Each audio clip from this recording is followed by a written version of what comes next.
The plastic fork snapped in my hand. I was standing under the oak tree behind my aunt's house, half shaded, half burning in the July sun, and trying not to show it. The tremor in my fingers, the heat crawling up my neck, the sting right behind my eyes. My cousin looked away as soon as he said it, pretending to fiddle with the napkin dispenser. There were 3 tables piled with food. One had fried chicken, 2 kinds. Another had grilled corn, potato salad, ribs. A third was drinks, sodas, beer, sweet tea sweating through glass pitchers. There were plenty of chairs, plenty of laughter, but not a single plate with my name. "We just didn't expect you," my aunt added, too cheerfully. "Thought maybe you were working." "Working? Yeah, that's the story they always tell themselves. I'm too busy, too tired, too quiet. Never mind that I was the one who reserved the park shelter for last month's 4th of July.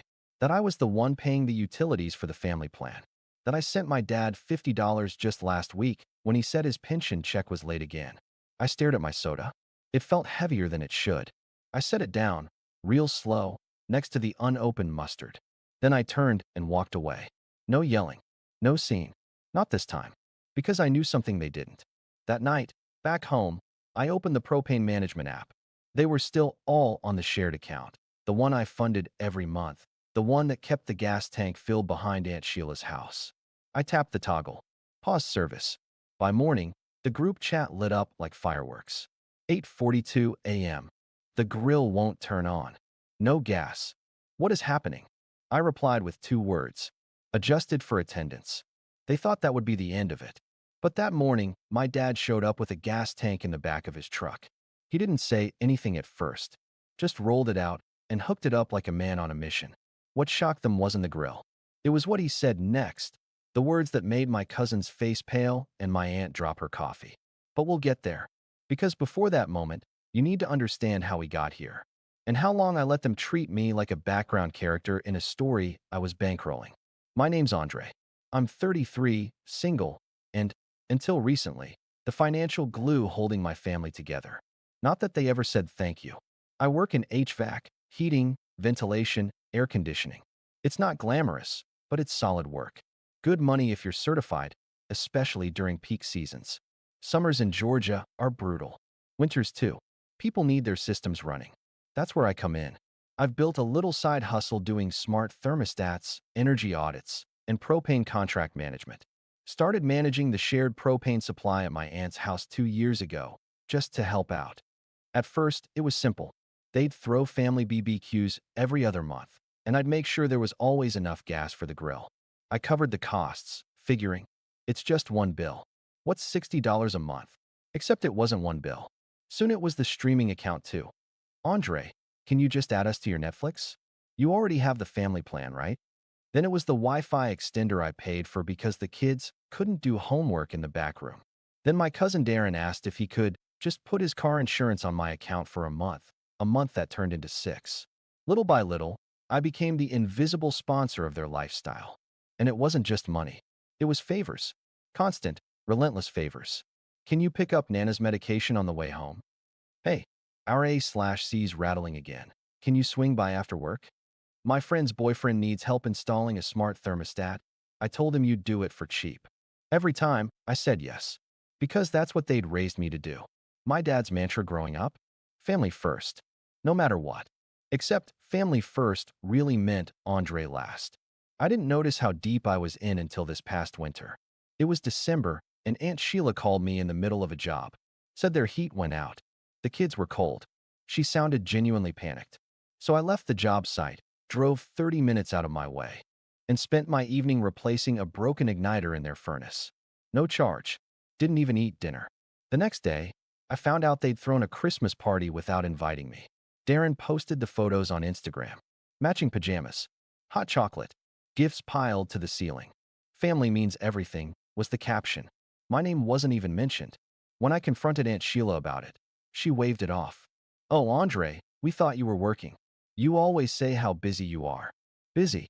Right. That word again. That night, I stared at my ceiling fan for 2 hours. I should have felt angry. Instead, I just felt tired. But the final straw, the moment the quiet resentment started boiling over, came 3 weeks before that infamous barbecue. It was Darren again. He texted me one afternoon. Yo, can you front me $200 for gas and groceries? Just for a week or two, till my girl's paycheck clears. I ignored it. 10 minutes later, he sent another message. NVM, just pause that propane shit if it's too much. We'll figure it out. That's when I realized something. They didn't see it as generosity. They saw it as obligation. To them, I wasn't Andre. I was the cousin with the good job, the utility plug, the fallback plan. They never asked if I was okay. Never noticed when I skipped 2 BBQs in a row last year because I was recovering from a busted ankle. Never said anything when I paid for Nana's medication out of pocket after her insurance lapsed. When I stopped showing up, they didn't call. When I kept paying, they didn't thank me. They'd been eating off my plate for years and had the audacity to pretend like they were doing me a favor by letting me be part of it. So when the invitation for the barbecue showed up, a mass text with "let us know if you're coming" at the bottom, I didn't respond. I just showed up. And that's when Aunt Sheila said it. "Oh, we didn't know you were still on the list." That sentence echoed in my head for hours. Still on the list. Still. Like I was some outdated item on a spreadsheet they forgot to delete. Like my presence required justification. Like I hadn't paid for the very gas fueling the grill they were standing around when they said it. And that's when I made a decision. No more utilities. No more favors. No more anonymous generosity. If they were going to treat me like an outsider, I was going to act like one. The morning after the barbecue, I opened the propane management app, toggled the account, paused service. At 8:42 a.m., the first message came in, then another, then a flurry. The grill won't turn on. No gas. What is happening? I replied calmly. I adjusted for attendance. Short, clean, no drama. That would have been enough, except my dad showed up. With a full propane tank. With his truck. With a look I hadn't seen on his face in a long time. He said one sentence, and the entire family dynamic cracked open like a fault line. But we'll get there. Because first, you need to understand what my dad used to say about loyalty. And how betrayal can wear a smile. My dad pulled up like he was riding into battle. Oversized Ford, windows down, radio blaring some classic Earth, Wind and Fire, the kind he always played during cookouts like it was part of the ritual. Except this time, there was no laughter. No grill smoke in the air. Just the dead silence of a family standing around cold ribs and unopened buns. The tank clanged when he dropped it out the truck bed. Problem solved. He grunted, hauling it toward the patio like some savior. But when he saw me, sitting on the tailgate of my own truck, watching the scene unfold with a soda in hand, he stopped. "Ain't you gonna help me hook this up?" he asked, eyeing me like I was supposed to jump to attention. I didn't move. Aunt Sheila coughed into her fist. My cousin Darren shuffled behind the cooler. His girlfriend looked down at her phone, suddenly deeply invested in scrolling. Dad frowned. "Andre, come on now. Don't make this a thing." "A thing?" I repeated, calm, even. "What kind of thing?" He scratched the back of his neck. "It's a misunderstanding. We didn't know you were coming. That's all." "That's not all," I said. "That's never all." He narrowed his eyes, reading me like he used to when I was a kid lying about breaking a window. "You being dramatic now?" That broke something. I stood up slow, walked toward the tank. Not to touch it, just to look. Then I glanced at everyone staring at me like I'd just spit in the macaroni salad. I've paid for this tank every single month for 2 years. Not once did anyone ask if I needed help covering it. Not once did someone say, "Hey, Andre, thanks for keeping the BBQs going." I did it without asking for anything, and now I'm dramatic? Darren piped up, half laughing. "Man, it's just gas. Is this really all because of one plate?" I turned so fast he actually flinched. "You think this is about one plate?" I asked, stepping toward him. "I paid your car insurance for 6 months, Darren. You said it was just a favor. Then I found out you bought Yeezys the same week I covered your deductible." He blinked. "I was going to pay you back. You never did." I cut him off. Same with the Netflix account. The streaming bundle. The groceries I bought after Aunt Sheila said the fridge was empty. Sheila stiffened. "Now hold on." "No, you hold on," I snapped. "Every time I've helped this family, it's been just one more thing. And every time I needed something, crickets." Dad stepped in then, trying to do damage control. "Son, it's not about money. It's about showing up for each other." "Then where were y'all when I was out of work for 6 weeks after that job site injury?" I asked. "You knew." "I told you." "Did anyone bring food? Check in? Even a call?" No one said a word. I looked at my dad. 3 weeks ago, You borrowed 50 bucks to cover a prescription. Said you'd send it back Friday. Never did. But you got a new fishing rod last weekend, didn't you? His jaw clenched.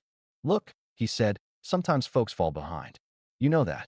You're the one with the stable job. And that makes me what, Dad? I asked. The family ATM. A beat of silence. Then he said the worst possible thing. You always been the reliable one. Reliable. That word. It landed like a gravity. Reliable meant invisible. Disposable. Expected to carry the load without complaint. Reliable was the word they used to excuse taking from me without giving anything back. I reached into my pocket, pulled out a folded envelope, and held it up. This is the final utility bill, I said. I paid it. And then I closed the account. Permanently. Darren's mouth opened. Aunt Sheila gasped. My dad looked like he wanted to speak, but couldn't find the words. I kept going. I'm done, I said simply. No more bills.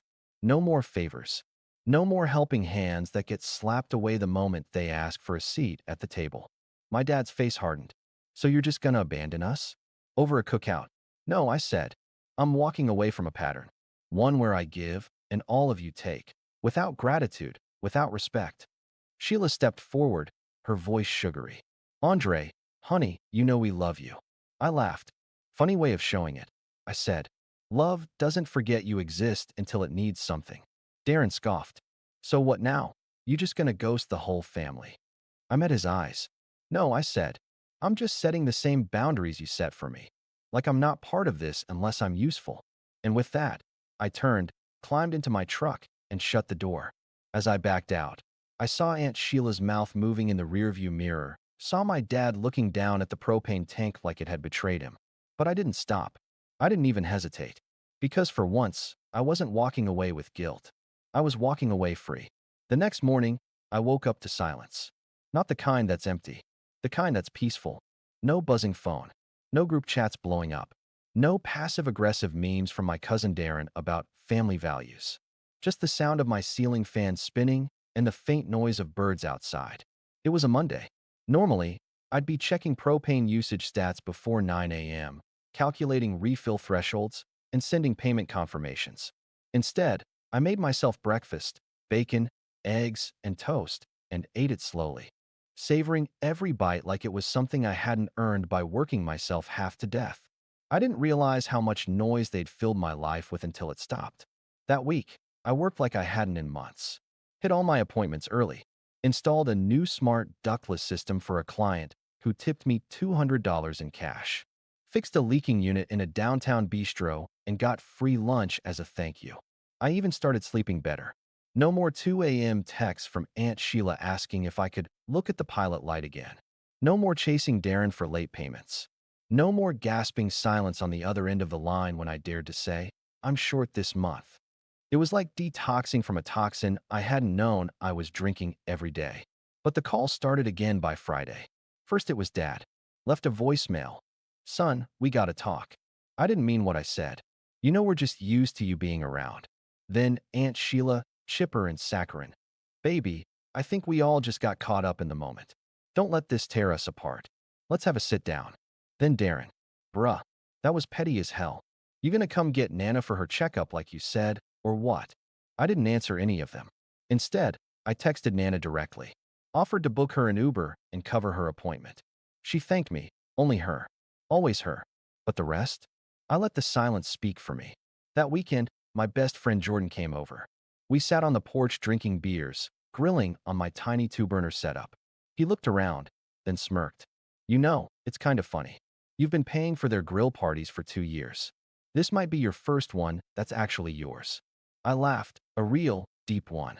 Ain't that something? I started reading again. Picked up a sci-fi novel I'd bought months ago and never cracked open. Took a weekend trip to Chattanooga, just because.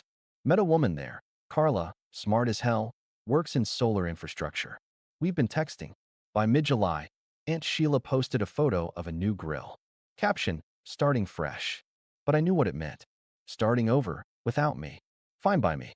What surprised me most was my dad. One morning, 2 weeks later, I opened my front door to find a propane tank. Full. Clean. With a note taped to the top. I didn't realize how much you did. I do now. Sorry I didn't say it sooner. Dad, no call. No lecture. Just that. I stood there for a long minute, rereading it. Then I rolled the tank to the side of the house and went back inside. Didn't text. Didn't call. Not because I didn't care, but because I finally understood. Forgiveness doesn't mean returning to being the family's safety net.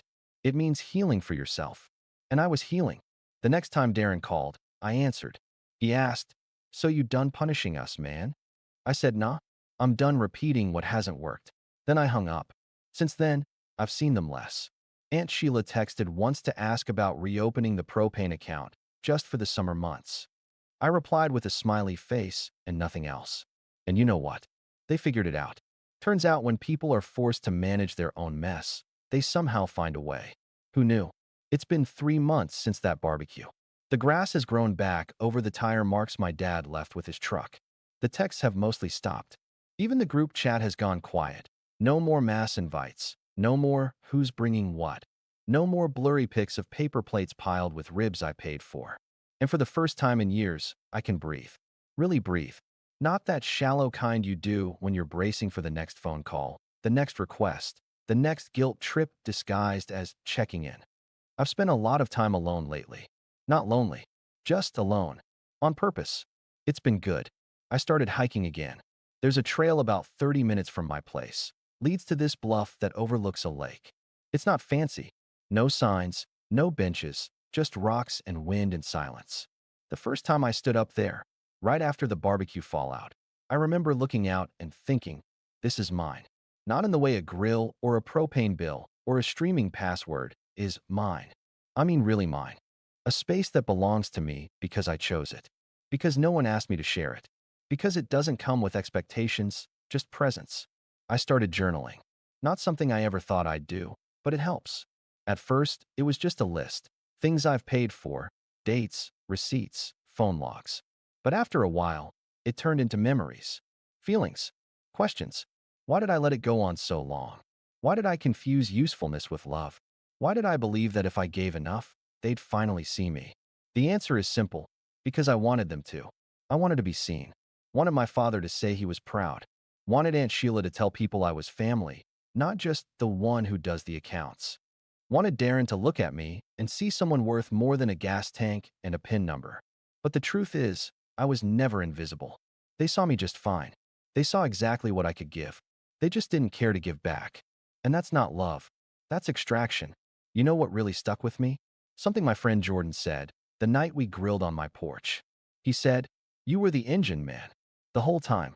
They just never gave you a steering wheel." That hit me. Because yeah, I kept things moving.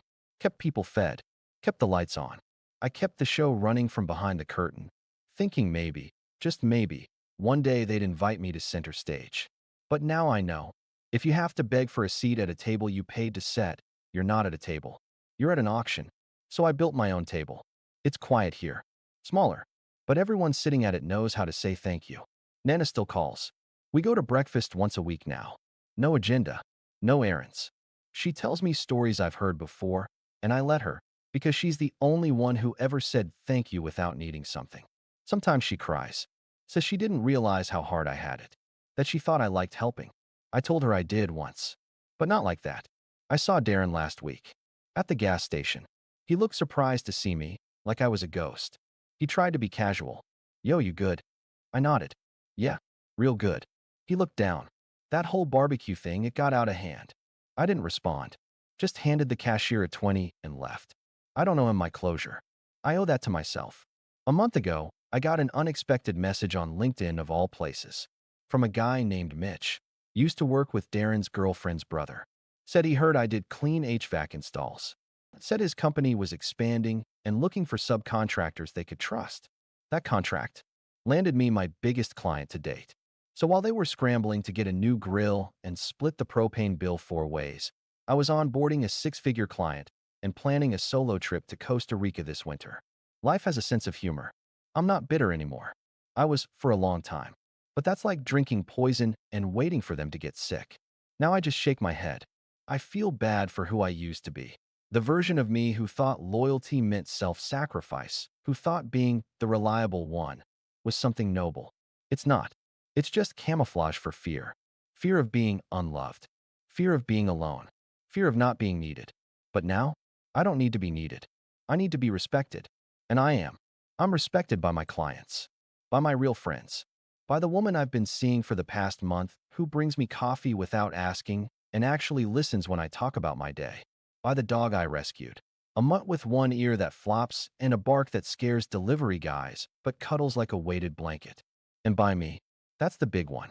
I respect myself now for walking away, for not turning back, for not taking the bait when they tried to drag me back in. I used to think I had to earn peace. Turns out, I just had to protect it. So here I am, a man who finally knows what it means to say, I'm not your gas tank. I'm not your silent servant. I'm a whole person, and I decide where my energy goes. And just like I paused that propane account that morning, I paused the cycle. For good.